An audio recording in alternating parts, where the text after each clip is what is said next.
Welcome back to Angry on the Inside, the podcast for women who have been diagnosed with ADHD later in life. I'm Jessica. I'm Jeannine, and today we're diving into another big question about what comes after your diagnosis. Who do you tell, and who do you maybe not tell about your ADHD? When I was first diagnosed, for me, it wasn't about who I was going to tell about the diagnosis. It actually came beforehand when I was going to be tested. I picked and chose who I was going to let know I was going to be tested.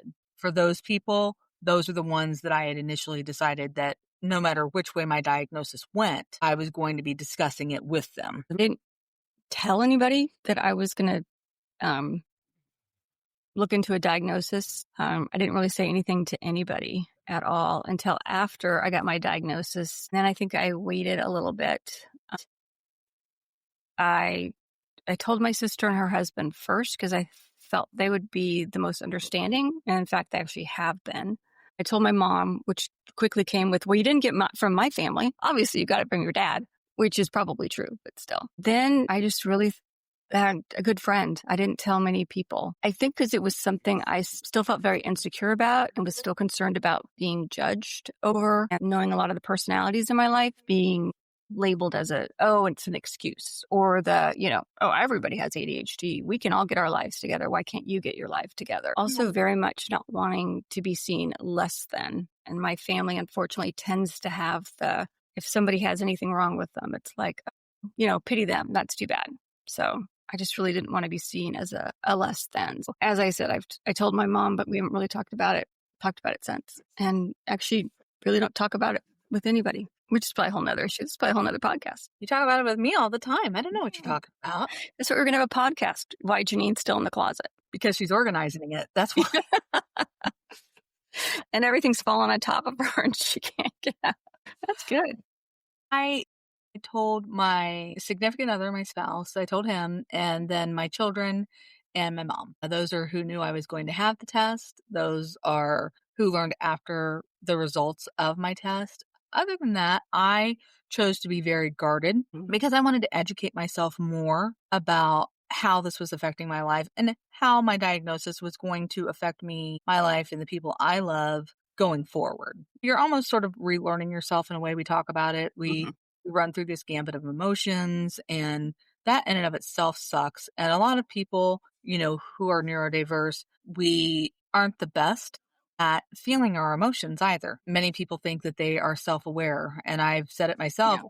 I'm so self-aware. Don't worry. I know what I'm getting into. You hear that in coaching a lot. Oh, I'm told, my therapist tells me I'm very self-aware. The reality of it is that none of us realize it's not exactly a case of being self-aware. It's a case of being able to, and now I can't think of the right word. What's the word when you're able to think it through but not feel it? Think it through but not feel it. There we go. It's a case that we are able to intellectualize our feelings rather than feeling them, which I know is a whole nother topic, but it is a good thing to bring up in the moment when it comes to those early experiences after you get your diagnosis. You spend the months after, it's almost like you start playing your life like a highlight reel, and you start remembering things.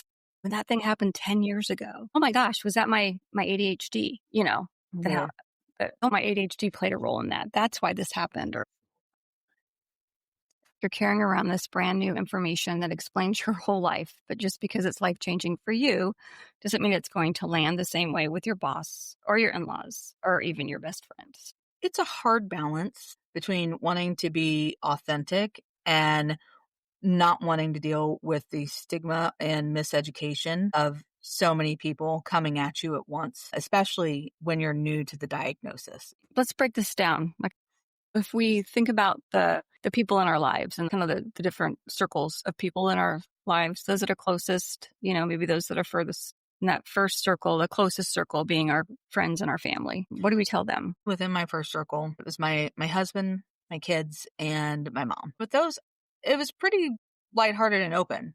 My results came back. I have like a 30-page thing from my psychiatrist from all this testing that I did. My husband and I kind of read through it. I made it available to my kids to be able to read because I wanted to be as open and transparent as I could with them to sort of understand and see what was going on in the testing that I had done, more in hopes of making sure that it didn't seem like an excuse. That was sort of my first step. After that, I started to research way outside of just TikTok and podcasts and things like that. I started to delve deeper into the actual clinical side of it, trying to understand that portion of myself. And as for me, it was limited people who I told, but it was all that information that the science I read about, how the brain works, why you have the symptoms that you have and how it shows up for me. It was really exciting for me to tell people because I felt like I could finally explain to people what was going on with me and how I'd been feeling. Of course, the vast majority of them had no idea that's how I'd been feeling for the last, 50 some odd years of my life. It really was a balancing act. I kind of figured it out as I went along. I think, like with my sister and brother in law, I probably did way too much, probably overwhelmed them with all this information. But then as I mentioned it to other people, just really giving them, you kind of test them out. You kind of figure out like how much are they, first of all, are they interested? Do they want to learn more? Or are they just, don't believe in ADHD or think you're just making an excuse or, you're so flawed or whatever. I felt like I got better figuring out who to tell and what to tell as I went along. I know we're saying first circle, but in my brain, I'm like first wave, like the first wave that went out. That's what I keep thinking. And with that first wave, I will say, you know, I am thankful because in that situation, my family members did not minimize the diagnosis, right? They didn't pull the regular junk of, oh, well, you're forgetful. You've always been forgetful, or we all get distracted, or anything like that. None of them gave me that feedback. Now, as I pulled into a second, third, 10th wave, yes, I got a lot of that. But my initial core family group that I let know I was going to be tested and then let them know the results of my test, they didn't minimize me at all.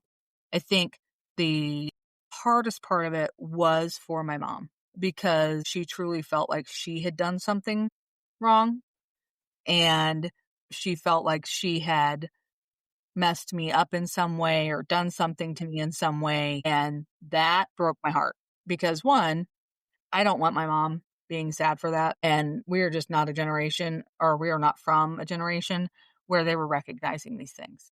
Oh, definitely. Even if they had, we would not have gotten the reception that we needed. Yeah, Can you hear the dog coming through? that's okay. Everyone's got a dog on a podcast. But my mom, it was just very impactful for her. And I feel like she felt like she didn't support me in a way that she should have or should have known to.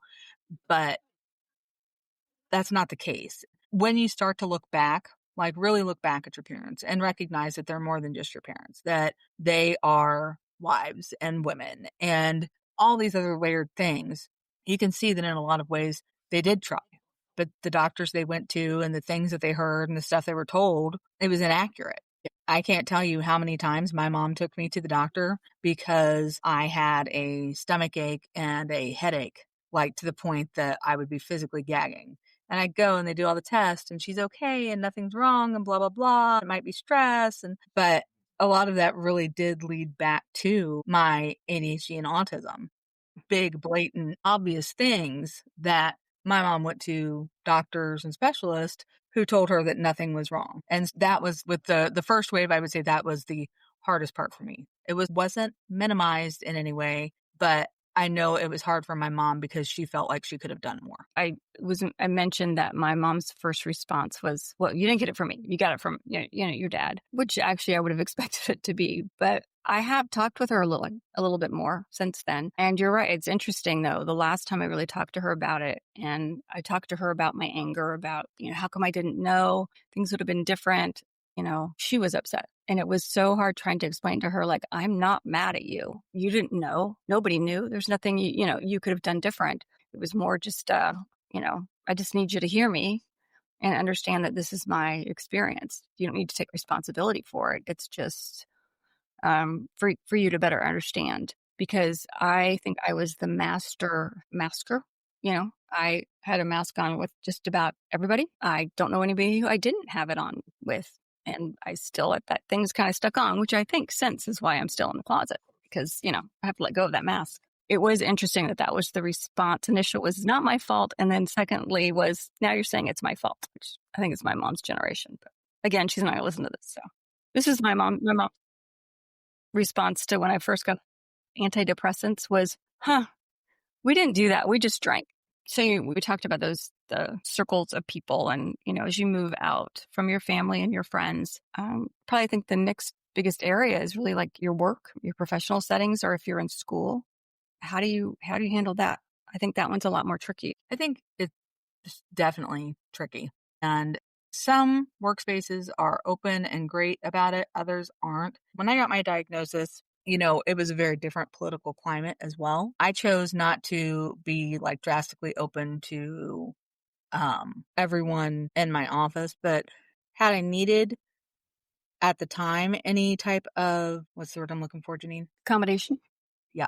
If I had needed at the time any type of accommodations, I would have probably asked them directly, though I may not have said, oh, I need this directly because I have ADHD or because I'm autistic. I probably would have just asked, period.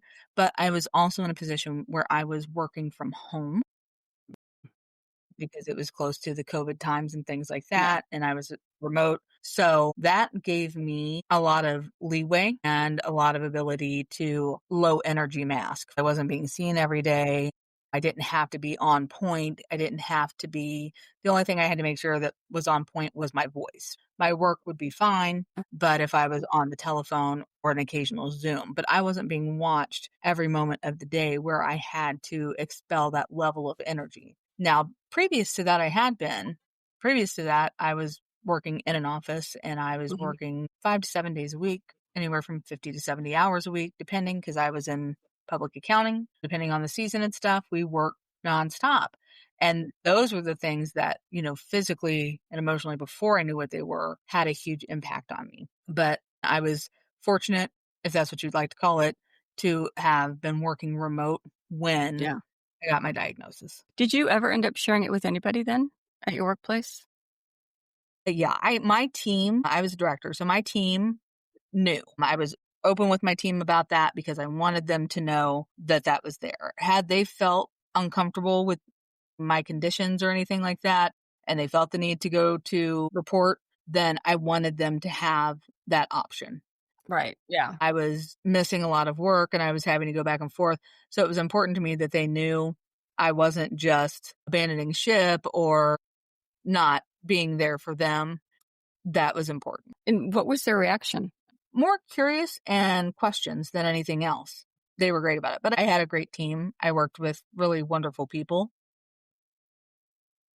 I also worked in a small office environment. So sometimes, those lines can get a little bit blurred as to how much information we give to others, period. But being in a smaller office, that tends to happen also more often. We knew each other. We had met each other's families, gone out to dinner, things like that. I think it was more comfortable and normal for them to know. And they were much more considerate, but they also appreciated what I brought to the table and the training and the mentoring and things like that I did. So I feel like that was also a reason why my diagnosis didn't seem to really matter to them. It was just part of who I was. As a leader, as a manager, you sharing that, there's so many good things I think that can come from that because it lets other people know if they want to share something or if they're going to need accommodations. You just open up the conversation. And I think the more authentic and vulnerable you are, I've always thought that makes a much better leader manager because it gives other people grace and allows them to bring up issues that something that they might be going through. I applaud you on that. I do want to say for each person dealing with making this decision, it is a very individual choice. If you choose not to tell your employer, that is your own prerogative. That is up to you. And there's no one that needs to be passing judgment on you as to whether you choose to or don't choose to disclose your diagnosis at work. I will say, I think the newer generations that are coming in are more comfortable in doing it because their boundaries are a lot stronger than what we had when we were younger. I applaud them for that. I think that's an amazing thing. What you might hear from other people, like as a reaction to those younger generations setting their boundaries, well, she's not going to do this or Yeah. she's taking her lunch. Yeah, take that lunch. Take that lunch. They ain't never, ever, ever going to give it back to you. You will never get that time back in your life. And nobody's going to be like, oh, thank goodness Linda didn't take lunch for 15 years. Now she's pissed and angry and miserable. Yay. No one's gonna do that. So, I'm just saying for younger generations, this may be the way it shows up, and for Yeah. generations like us, it's a good thing to recognize, not to be pissed about, but to recognize and applaud and reflect back and copy. Yeah. Yeah. No, totally. Yeah. They are so much more comfortable discussing this versus definitely my Gen Xers not so good in being willing to or wanting to discuss it. And I think too, what was hard for me is I was actually diagnosed right before the pandemic. And then I felt when I started to tell people it was right during the pandemic when everybody was getting diagnosed. So I think there's a lot of the, you too? Yeah, my neighbor says they have it too. And my coworker says they have it. Everybody apparently has it now. And wanting to say, but isn't that good that all these people are getting diagnosed? It's not a fad.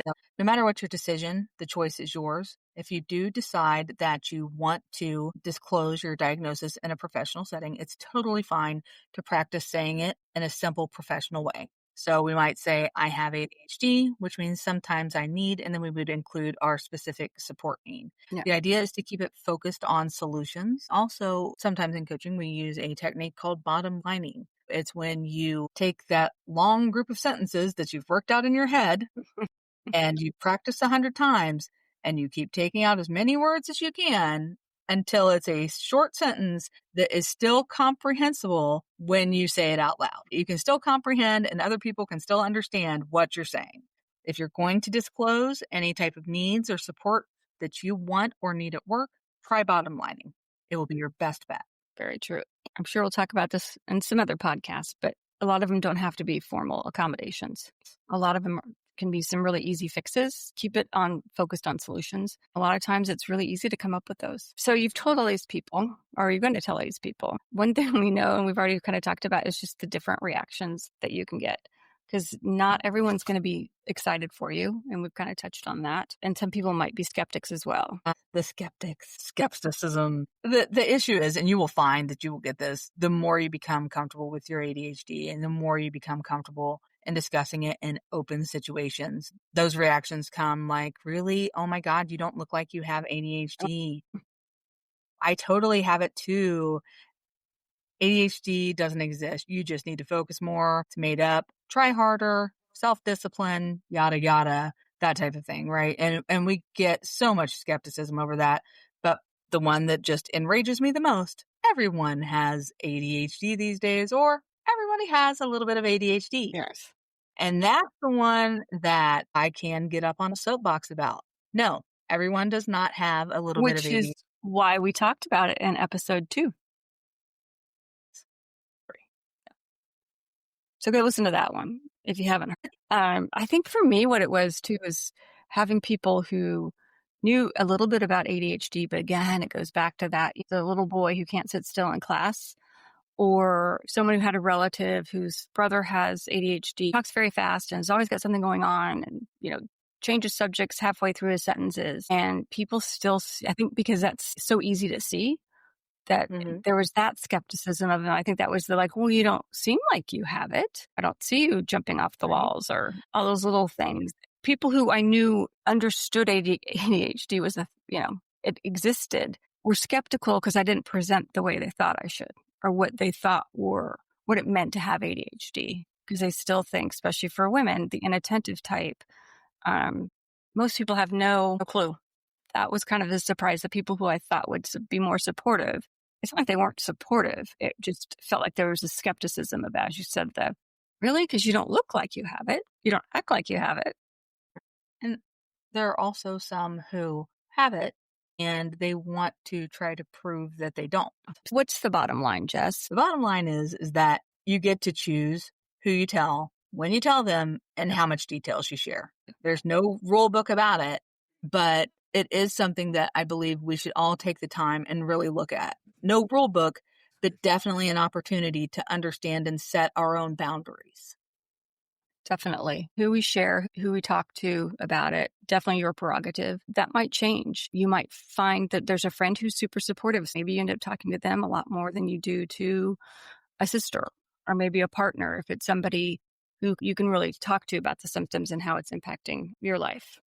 It's okay if that circle changes over time. You might tell more people as you grow into your diagnosis or fewer as you realize not everyone needs to have access to that part of your story. Not everybody needs to know.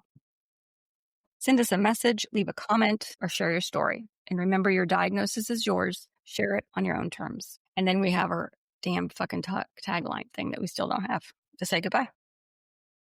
Never goodbye, always later. We'll see you later. There you go. Okay. I'm stopping it.